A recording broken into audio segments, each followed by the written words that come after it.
देखिए मुस्लिम्स तो ऐसे ही होते हैं, मूवी में दिखाया है। एल्विश यादव जी को जैसे कि आप सब जानते हैं कि वो उनके व्यूज काफी ज्यादा प्रो हिंदू होते हैं। जो ऐसे वीडियोस हैं जो बीजेपी के अगेंस्ट है या लेफ्टिस्ट हैं सो कॉल्ड जो थॉट्स, वो उसी के बनाते रहेंगे, वीडियोस बनाते रहेंगे। कि अगर कोई पॉलिटिकल कंटेंट बनाया ध्रुव राठी ने तो मैं नहीं देखूंगी, और अगर कोई इन्फॉर्मेशनल कंटेंट बनाया तो मैं देखूंगी। क्यों बस हिंदुओं को ही टारगेट किया गया या ऐसी जो चीजें होती है। जो फिल्म के डायरेक्टर है सुदीप्तो सेन, उनको ये इंस्ट्रक्ट किया जाता है, वो भी सुप्रीम कोर्ट के तरफ से, एक्सेप्ट द पार्ट्स जिसमें उन्होंने मोदी और अमित शाह जी को जो है क्रिटिसाइज किया हुआ है। पूरे वर्ल्ड में आईसिस एक्चुअली में रिक्रूट कर रहा है लोगों को। जो डेटा ध्रुव राठी जी ने दिखाया है अपने वीडियो में ना, तुम हिंदू हो तो आ जाओ, तुम्हारा तो धर्म परिवर्तन करवाएंगे। तो बस इस चीज की वजह से मुझे थोड़ा डिसअपॉइंटमेंट हुआ एल्विश यादव जी से।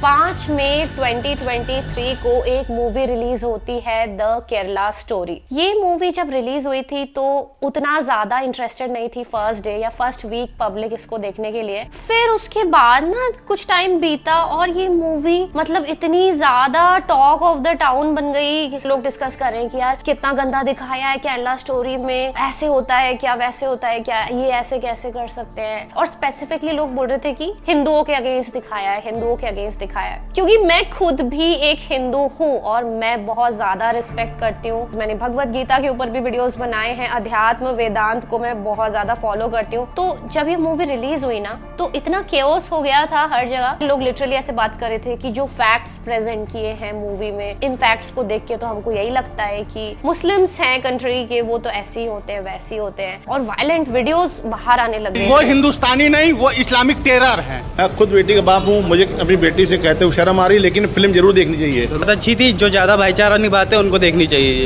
ये देना है कि अपने धर्म को मानो, अपने धर्म के लड़के से प्यार करो। मेरे को भी लगा यार कि ये कैसा सा सीन है कि यार लोग क्यों ऐसा बोल रहे हैं। कुछ तो दिखाया होगा मूवी में ऐसा पक्का, जो डेटा जो स्ट्रॉन्ग होगा राइट, तभी लोग इतना ज्यादा भड़क रहे हैं, वरना लोग क्यों भड़कते। लोग पागल थोड़ी ना है, कुछ तो डेटा जो है वैलिड होगा मूवी का। अब मैं आपको बताऊं कि क्यों मैं ये सारी बातें बता रही हूँ। क्योंकि ना मेरे लिए like as a normal person जो कि एक छोटा यूट्यूबर है जिसने अभी स्टार्ट किया हुआ है यूट्यूब में जर्नी, या being a member of this country also ना, being the youth member of this country, तो मैं यूट्यूब में जितने भी लोगों को फॉलो करती हूँ, मैं बहुत ज्यादा लुकअप करती हूँ उनको। अगर मुझे किसी का कोई वर्क अच्छा लग रहा है तो उस क्रिएटर की आइडियाज पे मैं बहुत बिलीव करने लग जाऊंगी, या मैं झुक जाती हूँ उसके तरफ कि नहीं यार ये क्रिएटर अगर ये बात बोल रहा है तो इसमें एक सच्चाई है। क्योंकि मैं जानती हूँ उस क्रिएटर को कि ये ऐसा बंदा है, ये ऐसे बिहेव कर रहा है। तो कहीं ना कहीं मैं कई बार क्या करूंगी ना कि मैं उस डेटा पे रिसर्च भी नहीं करूंगी कि ये जो डेटा है ये सच है कि नहीं है, और ये मेरी कंट्री को कैसे इम्पैक्ट कर रहा है, नहीं कर रहा है। और मैं बिना रिसर्च किए मैं बस उस यूट्यूबर की या कंटेंट क्रिएटर की बात पे विश्वास कर लूंगी। क्योंकि मेरा एक इमोशनल कनेक्ट है उस क्रिएटर के साथ। इसलिए नहीं कि मैं ब्रेन वॉश हो गई उस क्रिएटर से,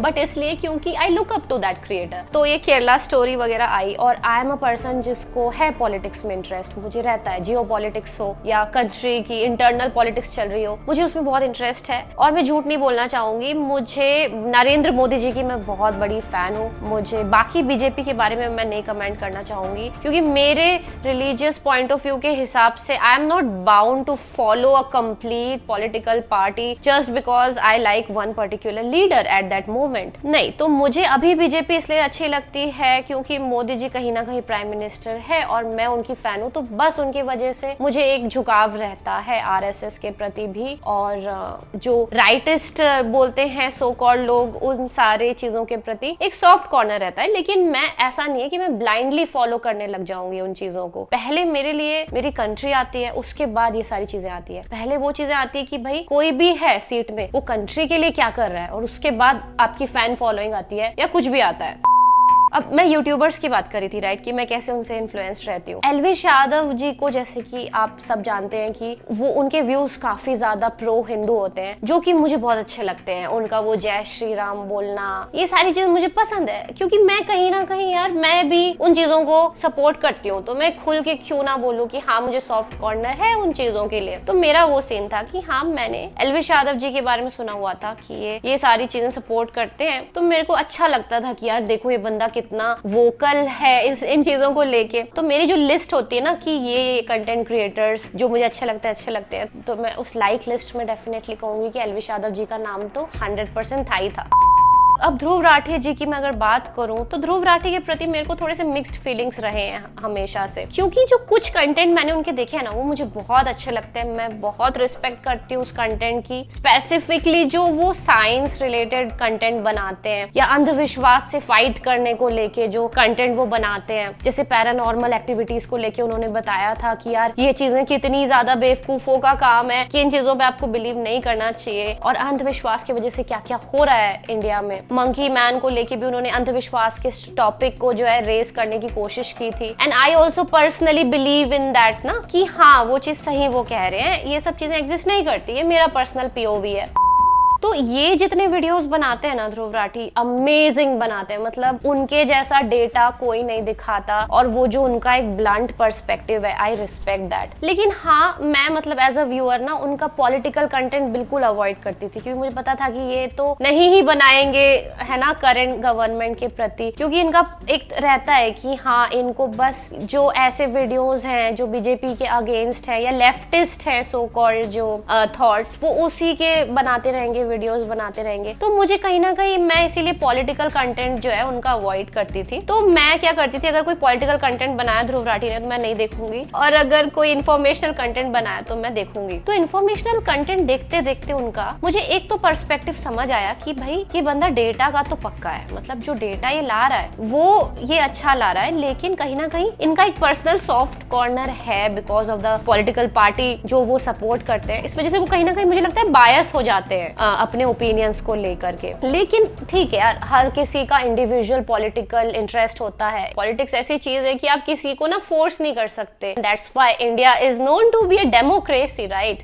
तो अब केरला स्टोरी जो है ना, ठीक है, अब आ गई, और जैसी मूवी आई उसके कुछ दिन बाद ध्रुव राठी का वीडियो आ गया द केरला स्टोरी के ऊपर, और भाई उसके ऊपर मतलब वो वीडियो को इतने व्यूज आ रहे थे, मैं देख रही थी, साफ साफ पता चल रहा था कि ये जो है थोड़ा नेगेटिव बोलेंगे बीजेपी या करंट गवर्नमेंट के खिलाफ, जो कि उनका पैटर्न रहा है, वो अपने पैटर्न को नहीं ब्रेक करते कभी। तो मुझे वही एजम्पशन था कि यार हाँ अभी जितना तो फ्रेंड्स से सुन रही हूँ सब बोल रहे हैं कि हाँ हिंदुओं के थोड़ा अगेंस्ट कुछ तो दिखाया है मूवी में, और मैंने नहीं देखी मूवी, ना मुझे उस केस के बारे में कुछ पता। तो ये मैं देखूं कि ध्रुव राठी ने जो है एक वीडियो डाल दिया, तो मैंने तो सोचा मैं नहीं देखने वाली वीडियो, क्योंकि डेफिनेटली बायस ओपिनियन होगा। मैं नहीं देखा। फिर कुछ दिन बाद एल्विश यादव का उनके चैनल पे एक वीडियो रिलीज होता है जिसपे वो काउंटर करते हैं ध्रुव राठी को ये बोल के। और साथ साथ 2009 में एक और रिपोर्ट आती है जिसके अंदर पता लगता है कि भाई हिंदूज नहीं, हिंदू की लड़की नहीं, सिर्फ क्रिश्चियंस की भी 2600 लड़कियां क्रिश्चियंस की भी कन्वर्ट हुई लव अफेयर के बाद 2006 से। 2012 में चीफ मिनिस्टर था भाई जो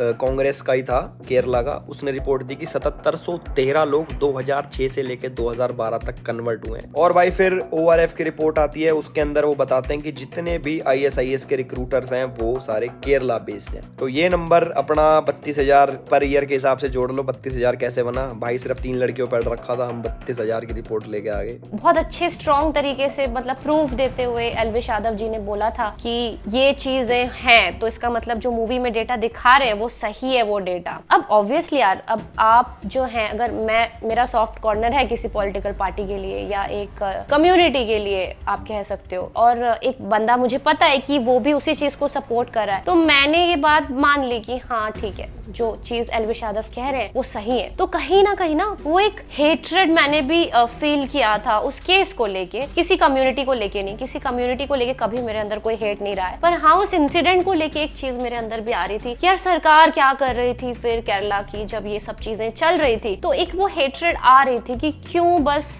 हिंदुओं को ही टारगेट किया गया, या ऐसी जो चीजें होती है वो चीजें मेरे मन में आ रही थी, और मुझे लग रहा था कि यार क्यों पीसफुली नहीं रह सकते हैं सब लोग साथ में। And I was very sad towards Dhruv Rathee and his content, and I thought that I won't be able to see any more of his content. फिर अचानक से मैं देखती हूँ ना एक दिन न्यूज में आता है कि ऐसे बोला जाता है, जो फिल्म के डायरेक्टर हैं सुदीप्तो सेन, उनको ये इंस्ट्रक्ट किया जाता है, वो भी सुप्रीम कोर्ट के तरफ से, कि ये वो साफ साफ बता दे मूवी जब भी आप कोई देखेगा, ओटीटी प्लेटफॉर्म में ये मूवी रिलीज होने वाली है या हॉल में भी कोई देख रहा है, तो एक डिस्क्लेमर आएगा कि जितनी स्टोरीज या चीजें दिखाई गई है ये मूवी में, ये फिक्शनल है और डेटा ट्रू नहीं है। और उसके बाद ना ये भी रिएक्शन होता है कि सुदीप्तो सेन क्या करते हैं कि जो डिस्क्रिप्शन होता है इस मूवी का, उसमें से डेटा बिल्कुल चेंज कर देते हैं। कुछ तो 32,000 का डेटा था जिसके साथ छेड़छाड़ की गई थी, तो 32,000 को वो काट के 3 कर देते हैं। तो जब सुप्रीम कोर्ट का ये आ गया ना, तो मेरे को लगा कि पक्का कुछ गड़बड़ है डेटा में मूवी के, ये मूवी है क्या। और मैं एक बार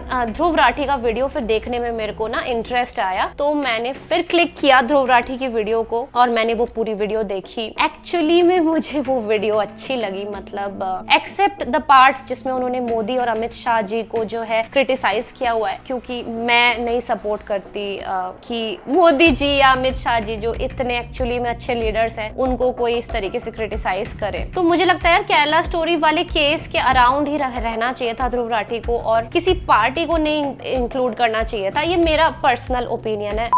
तो बस स्टोरी की मैं अभी बात कर रही हूँ, तो जो स्टोरी डेटा जो उन्होंने दिखाया वो बहुत सही दिखाया। एक्चुअली मैं बताऊं, जब वो वीडियो मैंने देखा तो 2 चीजें जो मुझे क्लिक की, वो ये कि पूरे वर्ल्ड में आईसिस एक्चुअली में रिक्रूट कर रहा है लोगों को डार्क वेब के थ्रू, या ऐसे फॉल्स लव अफेयर्स वाला जो बेट्स होते हैं ना, वो सब दे के। तो इसीलिए इंडिया पे भी उन्होंने ट्राई किया, और इंडिया में PFI के थ्रू केरला में उन्होंने अपना जो बेस है वो सक्सेसफुली बनाया। दैट्स वाई मुझे लगता है मोदी जी ने भी केरला स्टोरी को मेंशन किया होगा, क्योंकि मुझे नहीं लगता उन्होंने वो पूरी मूवी बैठ के देखी होगी, इतना टाइम नहीं होता यार उन लोगों के पास। पता शर्म की बात क्या है, हमारे प्रधानमंत्री अपने इलेक्शन के भाषणों में इस अच्छे काम को बताने की जगह इस झूठी फिल्म को प्रमोट करते हैं। आतंकी साजिश पर बनी फिल्म ये केरला स्टोरी की इन दिनों काफी चर्चा है। ये जो PFI वाला एंगल है वो तो सच है कि वो केरला में है, तो मेरे ख्याल से उस वजह से उन्होंने हाईलाइट किया होगा, क्योंकि भले ही 32,000 ना सही, लेकिन अगर 3 लोगों के साथ भी कुछ होता है तो मतलब वो ऑर्गेनाइजेशन ने अपने रूट्स फॉर्म कर लिए हैं एक पर्टिकुलर जगह में, और क्योंकि वो एरिया केरला में आता था तो इसीलिए मेरे ख्याल से उन्होंने केरला को मेंशन किया होगा।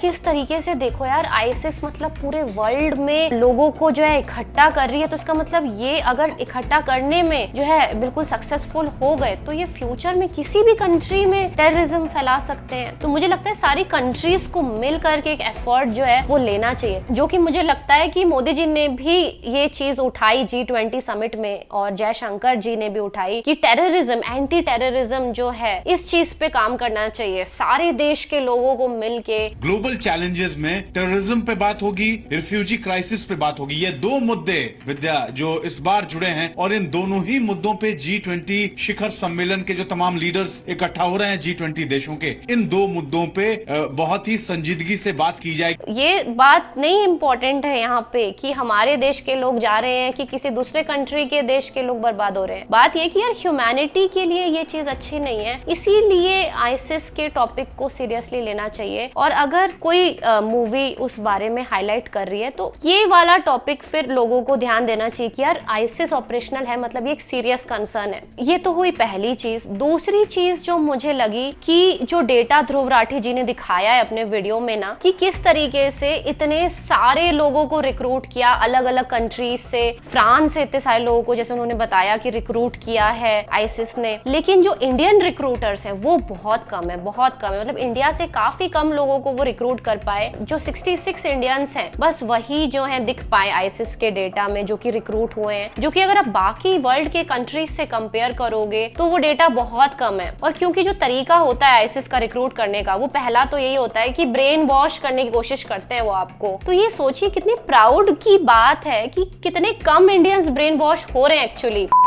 इंडिया एक डेमोक्रेसी होने के बावजूद, मुस्लिम पॉपुलेशन के साथ रहने के बावजूद भी इंटरेस्टेड नहीं है आईसिस को ज्वाइन करने में। कितने स्मार्ट है इंडियन लोग कि इतने कोशिश करने के बाद भी बस 66 लोग ही गए जिन्होंने ज्वाइन किया ISIS. Comparison to the data अगर आप बाकी कंट्रीज में देखो तो उनमें से कितने सारे लोग जो हैं वो गए। तो ये बात ये नहीं है कि यहाँ पे कि यार एक भी इंसान गया तो ऐसे बात हो गई, नहीं। बात ये है कि इसका मतलब इंडियंस में वो सेंस है है जो लोग यहाँ रह रहे हैं, वेदर इट्स हिंदू इट्स मुस्लिम, दोनों ही गए, हिंदूज भी गए हैं आईसिस को ज्वाइन करने और मुस्लिम्स भी गए हैं, क्रिश्चियंस भी गए हैं, ऐसा नहीं बस हिंदू गए। तो आईसिस ये देख के नहीं रिक्रूट करता है भाई कि तुम हिंदू हो तो आ जाओ, तुम्हारा तो धर्म परिवर्तन करवाएंगे, ऐसा नहीं है। आईसिस पूरे ह्यूमैनिटी को टारगेट कर रहा है भाई, उन्हें लोग चाहिए, उन्हें कोई भी चलेगा, हिंदू मुस्लिम फ्रेंच पाकिस्तानी कैनेडियन रशियन कुछ भी चलेगा, उनको बस अपनी टीम बनानी है, which is a thing of concern. तो ये इंडिया के लिए लिटरली प्राउड मोमेंट है कि यहाँ की पहली बात तो अथॉरिटीज इतनी स्ट्रिक्ट हैं, एजेंसीज इतनी स्ट्रिक्ट है कि पीएफआई जैसी ऑर्गेनाइजेशन ने इतनी कोशिशें करने के बाद भी उतना सक्सेस नहीं वो हासिल कर पाए। तो ये दोनों पॉइंट्स मुझे बहुत अच्छे लगे ध्रुव राठी वीडियो के। लेकिन जिस तरीके से द केरला स्टोरी में दिखाया गया है, मतलब डायरेक्टर ने जो दिखाया है वो एक्चुअली में बहुत घटिया बात है, मैं कहूंगी बहुत ही वाहियात बात है। एक होता है कि यार आप ये बताओ कि फिक्शनल है, आपने पहले तो बताया नहीं कि ये फिक्शनल है, आपने बिल्कुल सच है, सच घटनाओं पे आधारित है, ये दिखा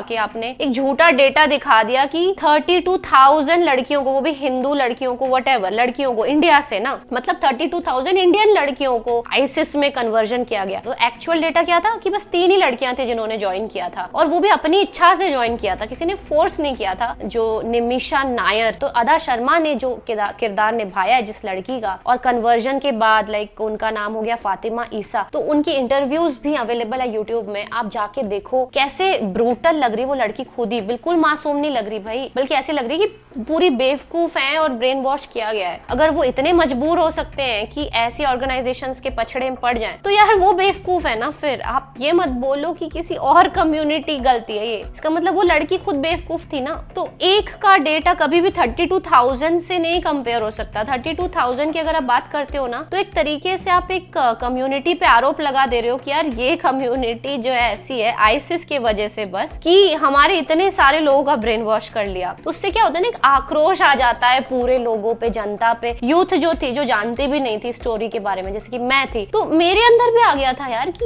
ये क्या है, ऐसे कैसे कर सकते हैं सामने वाले लोग हिंदूज के साथ। तो मुझे लगता है हेट्रेड फैलती है, जो कि बहुत डेंजरस हो सकता है इंडिया के लिए इस मोमेंट में, जबकि हम इंडिया के सबसे गोल्डन एरा में जी रहे हैं, जहाँ पे इंडियंस जो है इतना कुछ अचीव कर रहे हैं, हमारी कंट्री जो है 3rd लार्जेस्ट इकोनॉमी बनने के उसमें है। तो मुझे लगता है कि यार अभी जो चीजें चल रही है इंडिया में बहुत अच्छी है, इसको चलने देते हैं और भाईचारा रख के चलने देते हैं। वो जो अंग्रेजों के टाइम पे हुआ था ना, डिवाइड एंड रूल, तो वही एक चीज है जो मुझे लगता है इंडिया को हर बार तोड़ती रही है। अगर आप इंडिया के पास्ट पैटर्न्स को देखोगे ना, तो आपको पता चलेगा कि इंडिया हमेशा से स्ट्रॉन्ग जब भी बना है ना, जैसे ही वो एक डेवलप्ड नेशन बना है राजाओं के टाइम पे या पुराने जमाने में, या अभी भी कभी भी जब भी इंडिया एक तरक्की के लेवल पे आया है, तभी उसके ऊपर ना इन्वेडर्स ने डायरेक्टली और इनडायरेक्टली डिवाइड एंड रूल किया है, क्योंकि उनको ये चीज अच्छे से पता है कि यार इंडिया के लोगों में ना एक बहुत ज्यादा अपने रीजन को लेके इमोशन है। डेमोक्रेसी के फायदे तो हैं, पर नुकसान ये है कि भाई क्योंकि इतनी सारी भाषाएं होती है, तो सब अपने अपने भाषाओं को लेके लॉयल होते हैं, और इतना कम्युनिटी के प्रति लॉयल हो जाते हैं, इतना लॉयल हो जाते हैं लोग कि फिर उनपे ना झगड़ा लगाना बहुत आसान होता है। तो इससे क्या होता है भाई कि पूरे देश का नुकसान होता है और देश डिवाइड हो सकता है, और इसी का जो फायदा ये इन्वेडर्स उठाते हैं बाहर से। और जिस वजह से क्या होता है ना कि जो मेन मुद्दा होता है, जो मेन मुद्दा जैसे इस केस में था पीएफआई और आईसिस की कैसे वो इस पूरे वर्ल्ड में लोगों को रिक्रूट कर रहा है, तो वो मुद्दा पीछे छूट जाता है और हिंदू मुस्लिम या कम्युनिटीज के बीच लड़ाई में ही वो मुद्दा जो है डाइवर्ट हो जाता है। इसीलिए मुझे लगता है कि यार इस तरीके के ओपिनियंस अगर एज अ बिग क्रिएटर आप दे रहे हो, तो आपको थोड़ा सा जो है देख लेना चाहिए कि डेटा क्या है, क्योंकि यार कंट्री का नुकसान हो सकता है, कंट्री से ज्यादा ह्यूमैनिटी का नुकसान हो सकता है उस चीज से, अगर यूथ में गलत मैसेज जाता है तो बस इस चीज की वजह से मुझे थोड़ा डिसअपॉइंटमेंट हुआ एल्विश यादव जी से। और इसीलिए मैं एल्विश यादव जी के लिए यही बोलना चाहूंगी कि यार आप बहुत बढ़िया इंसान है, जिस तरीके से आपकी पर्सनैलिटी दिख रही है बिग बॉस में, लिटरली मुझे बहुत अच्छा लग रहा है, क्योंकि मैंने उनकी किसी पास्ट वीडियो में देखा है कि उनको थोड़ा पॉलिटिक्स में इंटरेस्ट है। तो बस इसीलिए मैं यही बोलना चाहूंगी कि अगर इस तरीके के वीडियोस या स्टेटमेंट्स आप रिलीज करते हो, तो प्लीज डेटा को जरूर देख लीजिएगा, क्योंकि फैंस कुछ भी सोचे नहीं सोचे, आपकी थिंकिंग कहीं भी जा रही हो, लेफ्टिस्ट राइटिस्ट कुछ भी हो सकता है, लेकिन यार मेन चीज जो होती है ना, मेन प्रायोरिटी वो होती है कि यार देश के लिए ये डेटा कितना वैलिड है और एक्चुअली में वो चीज हुई है कि नहीं हुई है। क्योंकि अगर छोटी भी चीज, अगर इंफॉर्मेशन अगर यूथ तक गलत पहुंचती है ना, तो वो इम्पैक्ट कर सकती की है कंट्री के भले को, दो कम्युनिटीज के बीच जो झगड़ा हो सकता है वो रुक सकता है, उस चीज को और ह्यूमैनिटी को एट द एंड वो चीज अफेक्ट करती है। क्योंकि at the end it's not about being leftist और rightist, it's about the country and the people और truth, it's about mainly the truth कि एक्चुअली में क्या हुआ था।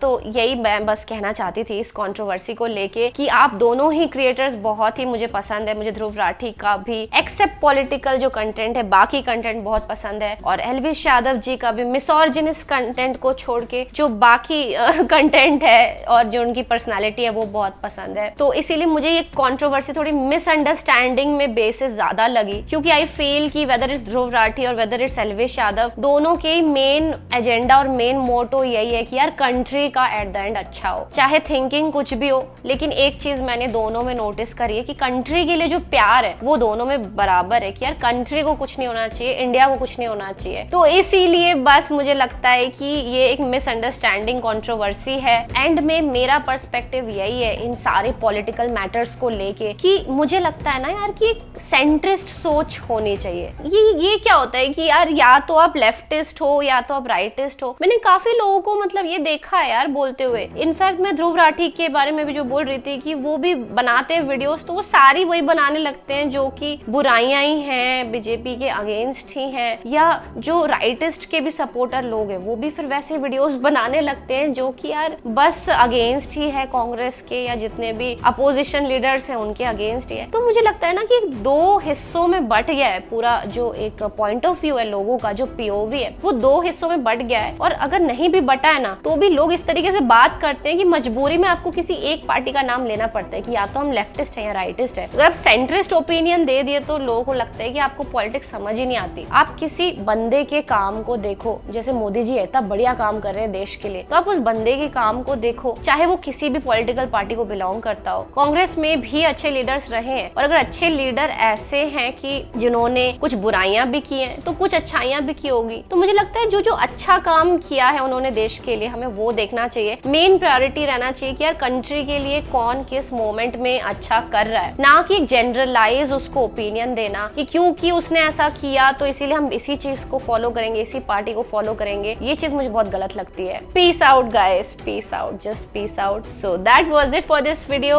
अगर आपको ये वीडियो पसंद आई है तो प्लीज इस वीडियो को शेयर जरूर करिए, लाइक करिए, और अगर आप इस चैनल पे नए हैं और आपको ये वीडियो पसंद आई है तो प्लीज सब्सक्राइब करके भी जाना मत भूलिए। तो मिलते हैं ऐसे किसी एक और वीडियो में। Till then, take care of yourself, and we are born to stay in peace. So love humanity. Bye bye.